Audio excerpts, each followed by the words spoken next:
respeito. Você pode chamar atenção, puxar a orelha, mas tem que respeitar. O político, acima de tudo, ele tem que ser humilde. A gente é funcionário do povo. Quem quer ser político é funcionário do povo. Não tem hora para trabalhar. Tem que trabalhar todo dia. Não pode reclamar, tem que achar que está bom. Né? Não dá para chegar na prefeitura e fazer uma reclamação, não virar as costas e falar, não, se não é do meu grupo político, eu não vou te atender, você está falando isso porque você é contra. Como meu pai sempre me ensinou, grande bairro, que a gente administra ouvindo o nosso grupo, a nossa situação. Ouvindo o povo, mas ouvindo a oposição também. Porque às vezes os companheiros que estão ao redor, né, Sérgio Pontes? Normalmente, quando o prefeito é o prefeito, a gente tem os aduladores, né? Fica saco, fica em volta. Prefeito, está tudo em ordem, está tudo bonito, está tudo mil maravilhas. Né? E bem muito, e muito. E às vezes o adversário é que fala a verdade, não é o inimigo. Agora ali, qualquer um que seja adversário é considerado inimigo. E não é dessa forma que nós vamos agir em 2016. Tenho certeza que depois de eleito nós vamos vasculhar a prefeitura. Vamos vasculhar.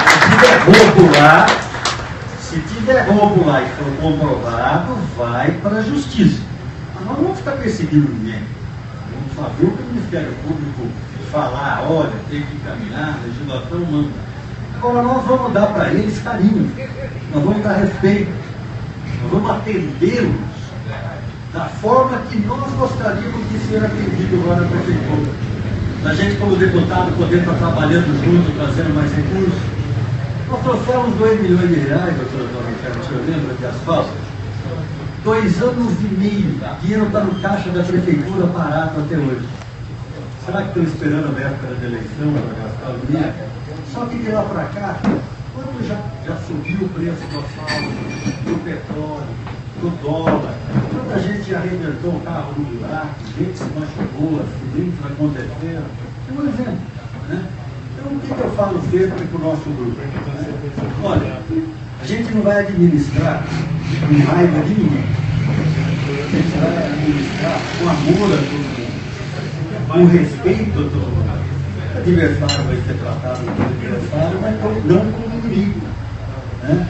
Eu aprendi, doutora Antônio, se a gente tivesse ido para a televisão na campanha de 2012, nosso grupo, falar besteira do senhor, a gente poderia estar aqui junto hoje. Se o senhor tivesse falado besteira do nosso grupo, a gente poderia estar junto hoje. Mas sabe por que nós não falamos besteira do senhor? A gente ia falar.